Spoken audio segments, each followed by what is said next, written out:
To celebrate the holidays, we're bringing you 12 days of family history research. So we're going to take this opportunity to get back to basics of family history research. And each day we'll bring you a different strategy that will help you find your family. Merry Christmas from Journey Through the Generations.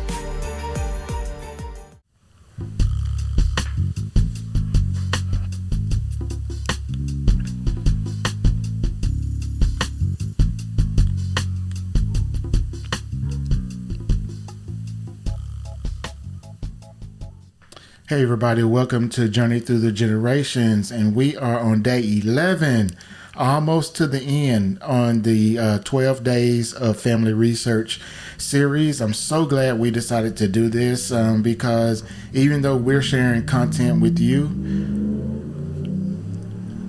okay, so I know you heard that. And every time we start recording, I am going to have to find another spot for us to record these episodes, and I'm going to leave that in so people can hear what we have to deal with when we do this. So anyway, yes, today is day 11 of the series. Please go back and listen to days 1 through 10. If you haven't already, tell a family, tell a friend, tell a genealogy buddy, tell your genealogy association, whoever. Tell them about our podcast and our blog. We would appreciate it. Today, day 11, we are talking about telling your story. Absolutely. We do all this research. We have all these photos. We have all of this stuff that we put, on our computer. We've gone to, libraries and conferences, and we have a story to tell. We have information to share with not only our family and friends, but with the world. And I've said it once, and I'll say it again. No one can tell your story the way you can. So you have, trunks full of documents and photos, and you got all this information, like Trisha mentioned, on your computer, and no one knows about it. And there's interesting stories and good information. And, sometimes there is, bad, sad, awful information. But it is the story. It's part of our story. It is. And the thing about it is that your family that's coming behind you needs to know where they come from. And they may not want to hear it today, but, cross your fingers, they want to hear about it when they get older. But you also have older living relatives that would be interested in it and all that good stuff. And we're not even talking about telling your story like, publicly, like in a book or on TV or anything like that. No, telling your story, at a family reunion. Absolutely, and you get up during the banquet night, because everybody has a banquet. Yes, we do.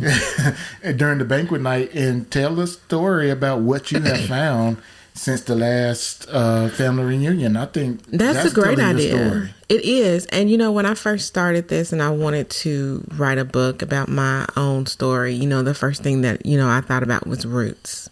But your story doesn't have to be roots. It doesn't have to be 500 pages. Exactly. You can write a short story. You can do a picture book. You can do a blog. I have a blog, and I have what I didn't intend to do, but I have series of things that I've researched. And so I have series that include, my research of my grandfather. I have my Wordless Wednesdays. I have, the W.F. Branch high school information that I write about. So I share my story in different ways, and it doesn't have to be War and Peace.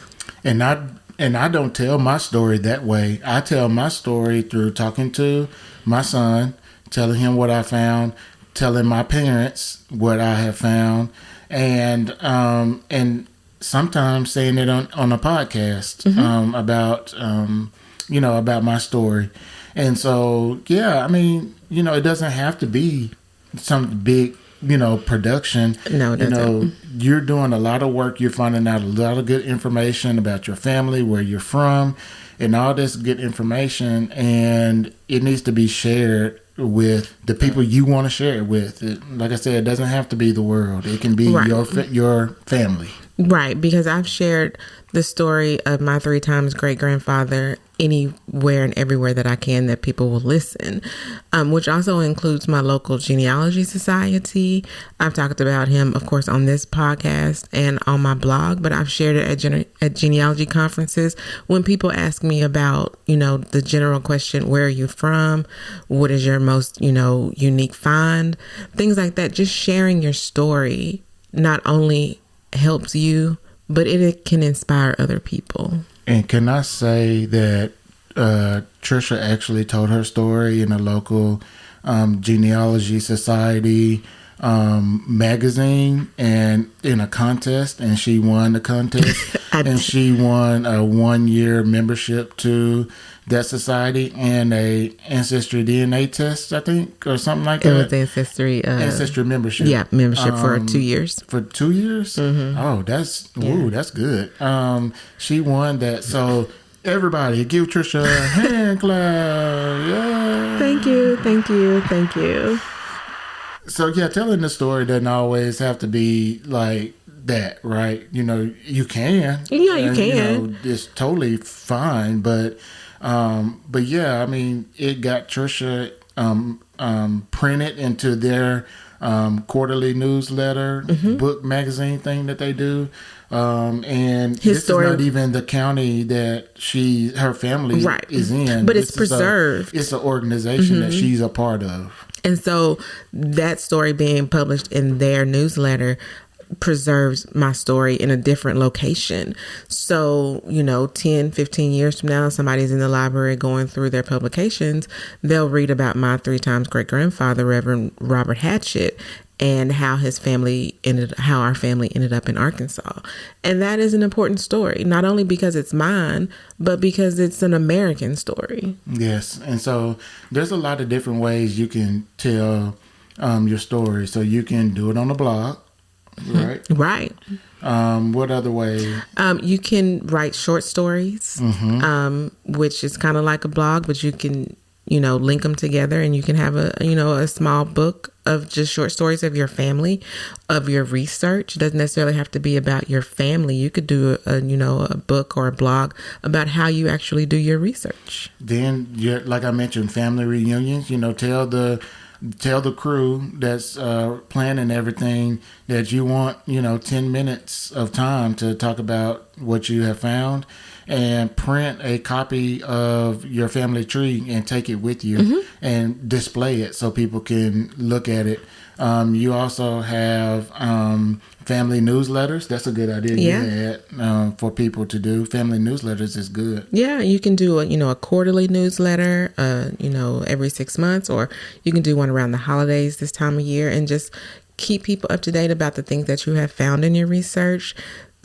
If you've done any actually speaking engagements and you've been able to share your story with other people during conferences or anything like that, and just let everybody know the information that you have found and that you are continuing this research. And you can even go so far as to do a podcast about, your family and telling the story. And even if you did a podcast, you really don't have to publish it to everybody if you don't want to. No. You're just recording yourself, and you can just share it with the people that you want, or you can put it on a website, password protected, and do that. So there's a lot. The same thing with the blog. You don't have to have it out to the world. Yeah, there's a lot of different options that you have that you can do.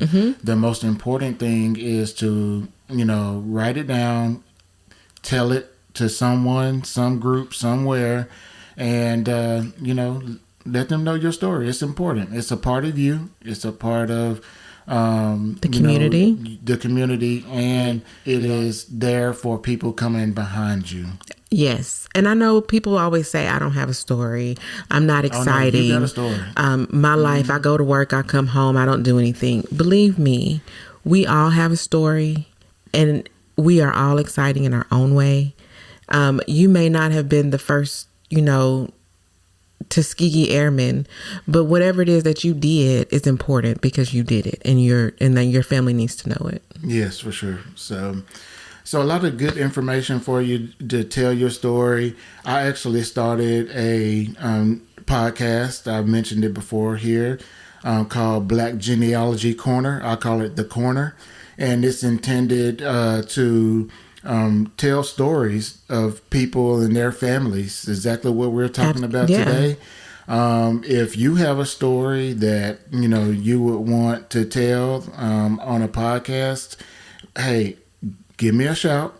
Let me know. You can email me at blackgenealogycorner@gmail.com, or you can reach out to us on Journey Through the Generations Facebook page or anything like that. So, all right, guys, we appreciate you for listening to day 11. Tomorrow, the last day, day 12, come back and listen. If you haven't, like I mentioned before, go back and listen to all our other episodes of this series.